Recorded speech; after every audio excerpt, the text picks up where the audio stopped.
अरे बना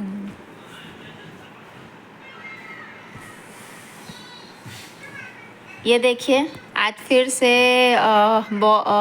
ये गिर गए स्कूटी से। जहाँ पे अभी ये तार, ये राइट हैंड में अभी तार बचा हुआ था, इसका ऑपरेशन करवाना था, वहाँ इतनी चोट आई है। ये वाला हाथ जो है वो ऊपर उठ ही नहीं रहा है। वो वाले हाथ में जहाँ पे ऑपरेशन हुआ था वहाँ पे एकदम जैसे समझ में इतनी स्वेलिंग हो गई है कि जैसे लग रहा है अलग से एक फोड़े टाइप का ये यहाँ पे पूरा निकला हुआ है। अब रात में 10 बजे गिर कर के आए हैं, तो फिर अब समझ में नहीं आया था रात में कहाँ एक्सरे करवाएं, कहाँ क्या करवाएं।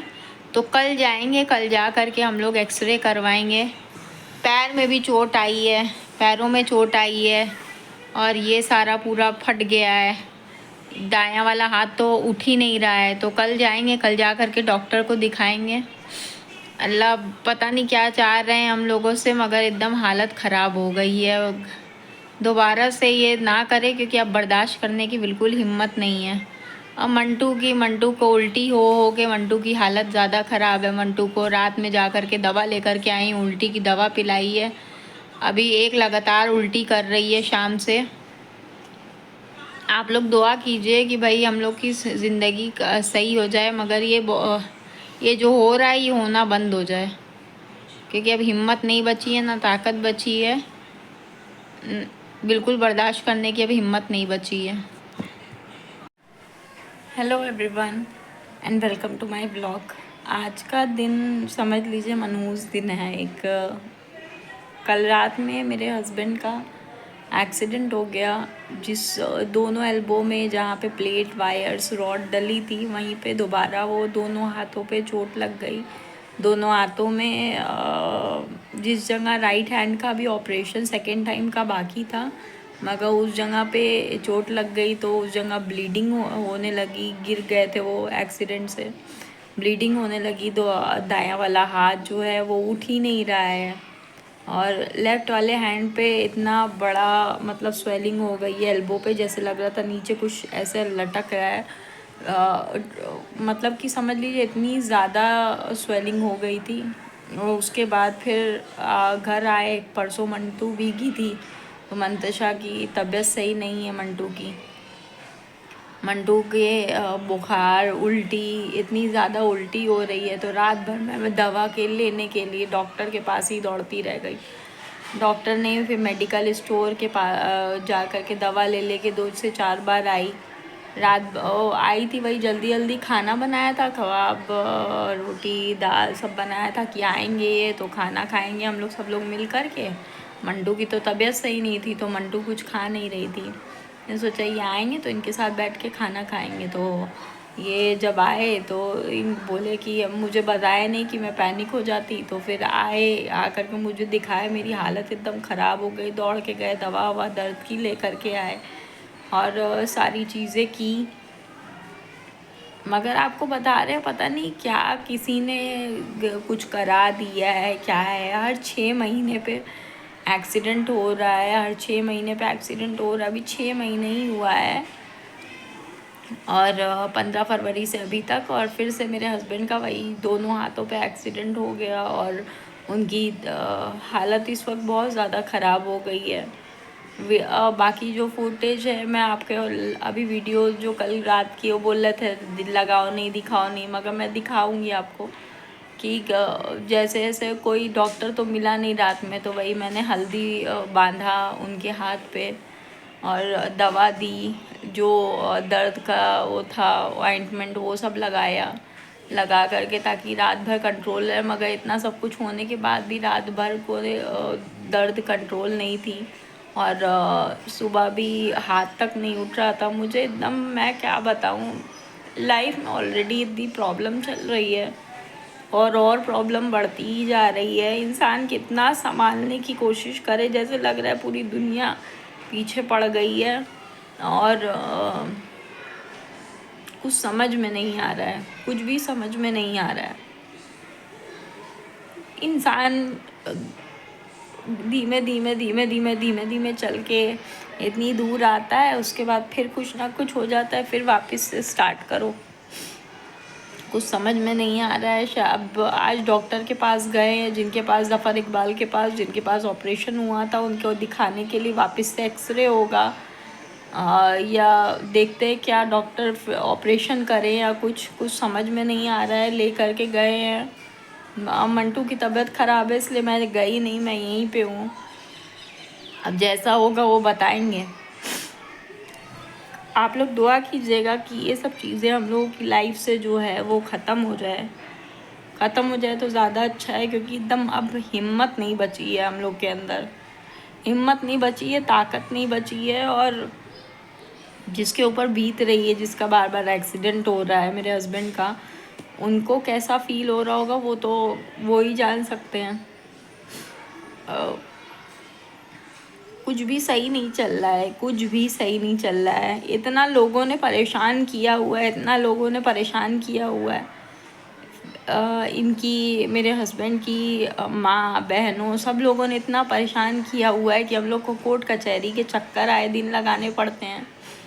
उनको उन लोग को खुद की शर्म नहीं है कि बिल्कुल भी, कि भाई हम लड़के के साथ ऑलरेडी इतना सफ़र कर रहा है लड़का, तो उसके साथ ऐसा नहीं करना चाहिए। मगर कैसी बहनें, कैसी माँ, कोई वो मतलब नहीं है। इतना ज़्यादा सफ़र कर रहा है लड़का मगर कोई मतलब नहीं है, बल्कि लोग और टॉर्चर करने में लगे हुए हैं।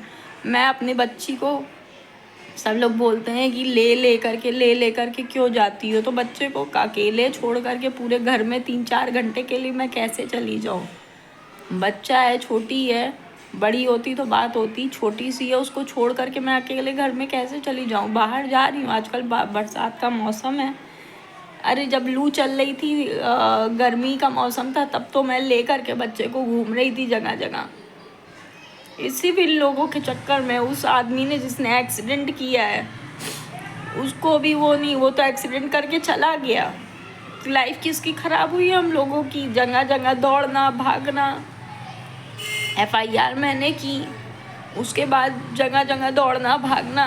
ना CMO ऑफिस से मुझे किसी तरीके की हेल्प मिली, ना कहीं से कोई हेल्प मिली मुझे। इस जगह दौड़ ही रही हूँ, सिर्फ कोर्ट कचहरी के चक्कर में लगा ही रही हूँ और कुछ नहीं हो रहा है। बच्ची को लेकर के मैं घूमती हूँ ना, तो मुझे खुद अंदर लगता है कि अपने बच्चे की मैंने कैसी हालत कर दी है। उसकी हिम्मत भी नहीं होती, नींद आती रहती है, सब कुछ होता रहता है, मगर मैं लेकर के उसको जाती हूँ, गाड़ी में बैठाई रहती हूँ उसको, गाड़ी में उसको बैठाई रहती हूँ। यहाँ से कचहरी लेकर के जाती हूँ, वहाँ से लेकर के आती हूँ, वकील के पास चक्कर लगाती हूँ।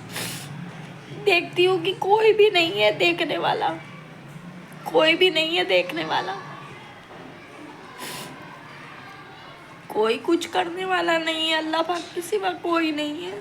सब लोग ने, जब लोग देखते हैं ना कि परेशानी का वक्त आया हुआ है, तो लोग ना उस टाइम और ज़्यादा फ़ायदा उठाने की कोशिश करते हैं। मैंने अपने टाइम तो लोग ये चीज़ देखी ही है, बाकी लोगों के टाइम का मुझे मालूम नहीं है। लोग कितना फ़ायदा उठाते ही है मुझे बहुत अच्छे से पता है। ये मैं रोना होना नहीं चाहती, मगर मैं बता रही हूँ कि जैसे लग रहा है सब तरफ से परेशानी एक साथ आ गई है। हर चीज़, कोई भी चीज़ सही नहीं हो रही इस दुनिया में। हर चीज़ जो है ना वो पैसे से सही हो सकती है। अगर आपके पास पैसा है तो आपको सादा सफ़र नहीं करना पड़ेगा। अगर आपके पास पैसा नहीं है तो आपको बहुत कुछ सफ़र करना पड़ेगा। आपको नहीं, आपके बच्चों को भी सफ़र करना पड़ेगा। ये चीज़ है। 15 फरवरी से जैसे लग रहा है लाइफ ही ख़त्म हो गई है, लाइफ ही ख़त्म हो गई है। वैसे मेरी तो 2019 ही से लाइफ ख़राब हो गई है। जब मेरी शादी हुई थी तो मेरे डैडी की तबीयत ख़राब हो गई। सोचा सही हो जाएंगे, क्योंकि मेरे डैडी ना बहुत बार बीमार पड़े, मगर हर बार रिकवर करके अच्छे से आ गए हैं। मेरे डैडी बहुत अस्पताल पहुँचे, मगर कोरोना टाइम में जब लोगों की डेथ हो रही थी पहले कोरोना में उस टाइम भी वो अस्पताल से जा कर के सोचिए वापस आ गए। बहुत मतलब मेरे डैडी बहुत बड़े फाइटर थे। और उसके बाद फिर अ, वो अच्छे खासे हम लोग के घर में सब पतले दुबले हैं, मगर मेरे डैडी एकदम हट्टे कट्टे थे। मगर मेरी शादी के बाद 6 महीने बाद से जो बीमार पड़े, उसके बाद करते करते करते करते फिर लास्ट में उनकी डेथ हुई, तो वो एकदम मतलब समझ लीजिए 34 kg के रह गए थे। 3 साल बेड पे पड़े हुए थे। बहुत तकलीफ़ें झेल ली है, इसलिए ना आँख से बहुत कम आंसू आता है। मगर बाकी लोगों को देखते हैं कि उन लोग की लाइफ में तकलीफ़ें ही नहीं है, और मेरी लाइफ में भर भर के है, भर भर के है। जितना चीज़ें स्टेबल करने की कोशिश करो उतना ज़्यादा ख़राब होती जा रही। कुछ समझ में नहीं आ रहा है, कुछ समझ में नहीं आ रहा है। इतना बड़ा इनका एक्सीडेंट है, मेरे हस्बैंड का इतना बड़ा एक्सीडेंट हुआ, उसके बाद सोचा अब सही हो जाएगा, फिर एक्सीडेंट हो गया। इंसान ज़िंदगी भर घर में तो बैठा रह नहीं सकता, बाहर निकलेगा ही। मगर किसी ने कुछ करा दिया है, क्या हो गया हम लोग की लाइफ में इतनी ज़्यादा प्रॉब्लम। मैंने ना कभी अपने डैडी के लिए और अपने हस्बैंड के लिए कभी उम्मीद नहीं की थी कि इन लोग के साथ कभी ऐसा होगा। अपने लिए कर लेती थी, हूँ मैं पतली दुबली सी, बाकी के लिए कर लेती, मगर इन और एकदम उम्मीद के वो मैं कभी ये सोचा नहीं था मेरे हस्बैंड का कभी एक्सीडेंट होगा, कभी उनको इस हाल में हमें देखना पड़ेगा। अच्छा खासा नेशनल लेवल की बॉडी बिल्डिंग का कंपटीशन खेलने जाने वाले थे, और फिर उससे बाद ये एक्सीडेंट हो गया। और तब आप तब की फ़ोटो देखेंगे और अब की ज़मीन आसमान का डिफरेंस है। फिर जैसे जैसे बंदा हर तरीके से टूट जाता है, फिज़िकली तो ख़राब होता ही है, मेंटली इमोशनली बहुत तरीके से ख़राब हो जाता है इंसान। फिर धीमे धीमे रिकवर करके बच्चों की शक्ल, मंटू की शक्ल देख के मेरी धीमे धीमे अपने आप को स्टैंड करने को, मगर इतने लोग पीछे पड़े, अल्लाह पाक कसम से जैसे लग रहा है कि सब जान के पीछे पड़े हैं। मार के ही दम लेंगे हम लोगों को, इन लोग मार के ही दम लेंगे। जब तक हम लोग मर नहीं जाते या कोई एक मर नहीं जाता, तब तक सुकून कोई नहीं लेने वाला है। मगर अल्लाह पाक के घर देर है अंधेर नहीं है, आज नहीं तो कल जैसा जो कर रहा है उसके आगे वैसे ही आएगा, और इतना बुरा आएगा कि कभी ज़िंदगी में हाँ अल्लाह मतलब माफ़ी तो मेरी तरफ से नहीं होगी। सब देखा है, बहुत सारी चीज़ें मुझे आप लोग को बतानी भी थी, मगर मैं बताया नहीं मैंने। मगर कभी कदार ना इतना ज़्यादा इंसान इमोशनल हो जाता है कि जो चीज़ें नहीं बोलने वाली होती है सोशल मीडिया पे वो भी बोल देता है। तो वही बात है, आप लोग दुआ कीजिएगा कि वापस से ऐसा कोई सीरियस इतनी ज़्यादा इंजरी अंदर ना निकले, सही हो जाए सब कुछ। आज मैंने सुबह से खाना वाना कुछ नहीं बनाया, कल रात से दौड़ते दौड़ते इतना चक्कर आने लगा क्योंकि मैंने सोचा था खाना इन्हीं के साथ खाऊंगी। ये आए हैं, फिर उसके बाद फिर ये सब हो गया, फिर चक्कर आने लगा, फिर सो गए। रात के 1-1:30 बजे सोई हूँ मैं। सुबह उठी तो मुझे लगा कि नहीं जाना होगा, तो फिर ये गए हैं अभी डॉक्टर के पास। अब देखिए क्या होता है क्या नहीं होता है। मंटू की भी तबीयत बहुत ज़्यादा ख़राब है। आप लोग दुआ कीजिएगा कि हम लोग की ज़िंदगी में सब कुछ सही हो जाए। अल्लाह ना कसम से, पैसे को मैं सब ऊपर नहीं रखती है किसी चीज़ में। आज तक किसी का पैसा मैंने कभी मारा नहीं है, हर चीज़ में मैंने पैसे को वो ही रखा है। मगर अल्लाह इतना पैसा दे देना, इतनी दौलत दे दे कि ये सब जो पैसे की तंगी के चक्कर में हम लोग की ज़िंदगी में इतनी बर्बादी हो रही है ना, वो ना हो, ख़त्म हो जाए वो बर्बादी। बाकी आप लोग भी दुआ कीजिएगा। मिलती हूँ नेक्स्ट व्लॉग में। अल्लाह हाफ़िज़।